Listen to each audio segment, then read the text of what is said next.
Hello everyone and welcome back to Destiny. It is a good day. Today we learned a lot more about the future of the game, including some exciting new features and changes coming very soon. In their promised blog post today, we learned a number of very specific updates being deployed in the coming weeks and into the new year. Some of those features coming very soon include the addition of a new weapon class called Masterworks, which feature additional perks and re-rollable stats. Hallelujah. We are also getting the ability to purchase gear directly from vendors, new inventory items for Xur, including a faded engram that you can get once a week, and the return of 3 of coins. And then we have a preview of some things coming in the new year, including finally the addition of ranked PvP. Let's get into it.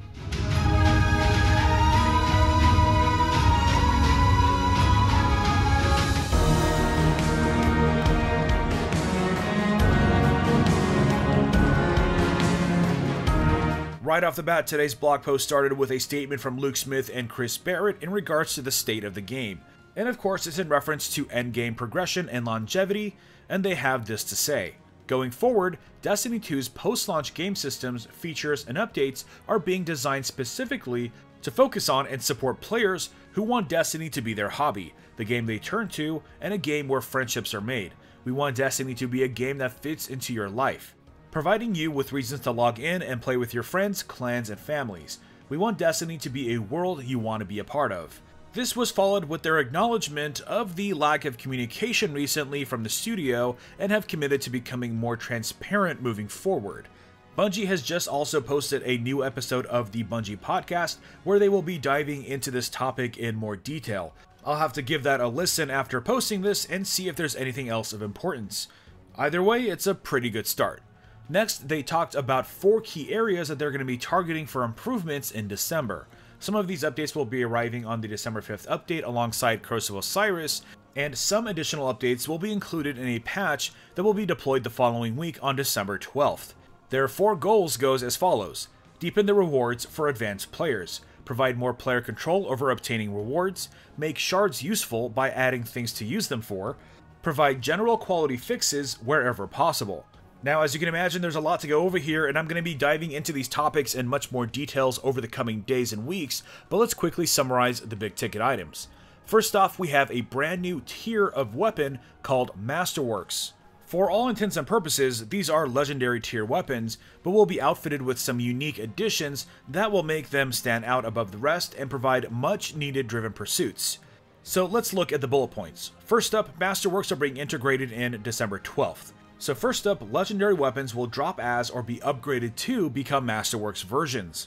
Masterworks will have a few advantages over the baseline legendary weapon, including tracking and displaying the number of kills with that weapon, with the choice between total count or crucible only count, generate orbs for you and your allies on multi-kills, add weapon stat bonuses that are selected randomly from a small pool and are re-rollable. Masterworks drop from any source of legendary weapons for characters above 250 power. Unwanted Masterworks can be dismantled into materials that can upgrade an existing legendary weapon into a Masterwork. Raids and Trials of the 9 weapons will have a very high chance to be Masterworks, and we have future plans to extend Masterwork to other gear and expose your kill count in more places, like the Crucible kill screen.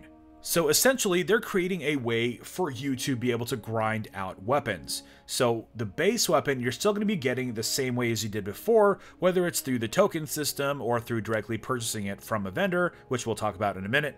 But the big takeaway here is that you're going to be able to re-roll the perks on this weapon from a small pool of perks, which is no doubtedly limited in that way so that no weapon can become overpowered. This is similar to an idea that I had. Let us re-roll the weapons or allow them to drop from a limited selection of varieties. I'm also loving that just because you get a weapon to drop that you don't care about, you'll still be able to use it if it's the Masterwork version, because then you can utilize those parts to make another weapon that you really love into a Masterwork. I think that's a really cool idea. Now, if we take a look at the image that Bungie gave us with the post, we can see some cool additions here. Of course, we have that 4th mod slot giving us the Masterwork perk. It also looks like it's adding 10 to the reload speed. We can see the enemies defeated down in the bottom right-hand corner. It looks like we have a couple other icons. I think the one icon that we're hovered over is going to be giving us the kill count for all activities. And then we have the crossed swords at the bottom, which I believe is going to be just for the Crucible. And then we have what looks like the reforging icon represented by the hammer, and I think you're going to have to hover over that and select it to re-roll the perks on your gun. Now, of course, we don't have all the specifics yet, and I expect those to be listed a little bit later, possibly even next week after the launch of Curse of Osiris, since it's not something that's coming for another week. But either way, I think this is a pretty good start to make weapons grindable again, which is what we've all been wanting. Moving on from Masterworks, we have vendors. Vendors are getting a big update, and yes, they will feature a stock of items for direct purchase. We already knew this was happening for Iron Banner, but it's nice to see it implemented across all vendors.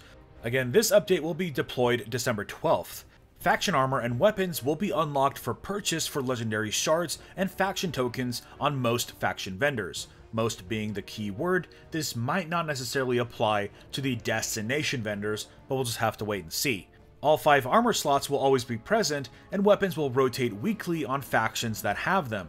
This is pretty cool, but I do wish we had more weapons to choose from, but I can't complain because this is a pretty good start.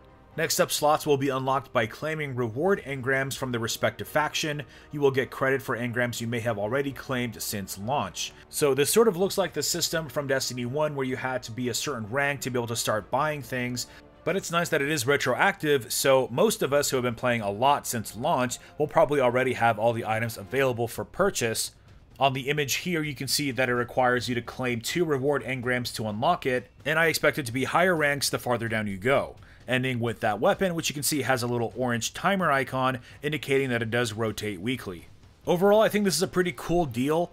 I'm very happy that you're going to be able to spend your legendary shards in this way, including Crucible tokens, and then we have an item at the very bottom of the screen, which I think is a gift token, which I'll be going over in a little bit. Now, the only remaining issue here is that they haven't touched on armor perks, which I think is a big glaring issue. They did mention that they want to move Masterworks to other gear, and in Destiny language, gear does include armor. But at least for now, you're going to be able to complete your armor sets, even if they're just for aesthetics. So the ornament system is being added on December 5th alongside Curse of Osiris, and will be added to some existing armor sets for more visual customization without losing your shaders or mods. These ornaments will be unlocked by completing objectives specific to each set and are permanently unlocked account-wide, just like exotic weapon ornaments. As we saw a minute ago, we had them available for the Crucible set, which was pretty cool. And of course, here we can see them for the Iron Banner set. But in addition to those, we're going to have them for the following list of activities. Those include the Vanguard faction armor, the Crucible faction armor, Trials of the Nine armor, Iron Banner, Dead Orbit, Future War Cult, New Monarchy, and the Eater of Worlds Raid Layer armor set. So while it's a bummer that there's nothing for the core Leviathan raid, it's still more than I would have thought. Moving on, we have some updates to Xur being deployed December 12th. Xur has some new offerings for players to collect exotics. Every week, you'll be able to acquire one of the new Fated Engrams using legendary shards that will decrypt as exotics that aren't already in your collection. This is a good stopgap because their duplicate protection is actually not going to be coming until the new year. I'm personally hoping that you can do it once per character and that it's not account-wide. Next up, we have the reintroduction of 3 of Coins, but it's made a lot better than it used to be in Destiny 1, and it's something that I think I can live with. It is a simpler 3 of Coins that boosts exotic drop rates from any source for 4 hours. No obscure stacking mechanics or need to reapply before every boss. These cost legendary shards, and you can have as many as you like. I'm actually a pretty big fan of this because it's essentially a sort of solo in-game version of the Fireteam token that you can just pay for with legendary shards, and you don't have to waste your Bright Dust or purchase Bright Engrams to get. Again, another good step in the right direction. Overall, there are some pretty good additions to Xur, although I still think there's some untapped potential in regards to him and mods, but hopefully that's something that they'll explore maybe next year.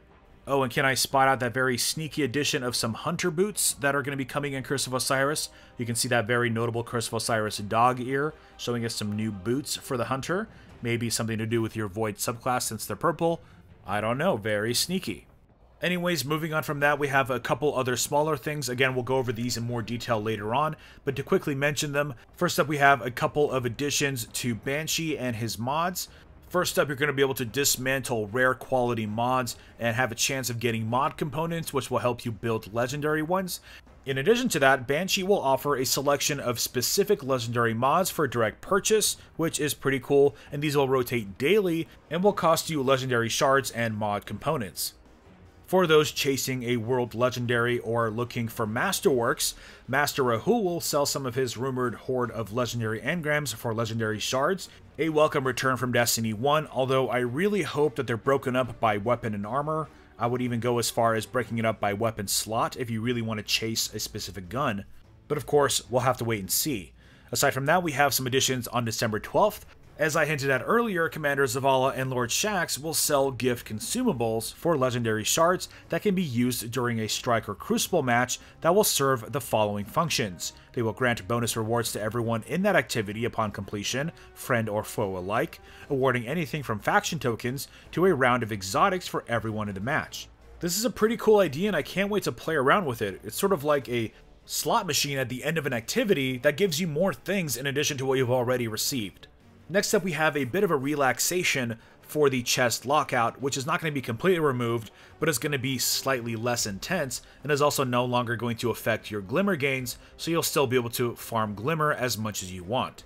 They're working on a visual indicator of this that is coming later on, but it's not yet ready. On top of that, on December 12th, I think one of the more notable quality of life improvements is going to be that vendors will now beckon you to hand in your reputation tokens only when you're carrying enough to earn a reward engram. So they will no longer bother you for just having one or two. This is awesome. Finally, for December, we have some mentions of changes coming to the reputation tokens, which essentially summarize into you getting a ton more tokens for those same activities. Most notably, caged treasure chests and strikes. Now, of course, this was just a summary of everything coming to the game. You can expect a full suite of patch notes to come at the same time as the update. I'm hoping that we learn a lot more about the sandbox tuning before then, but it doesn't look like we're going to.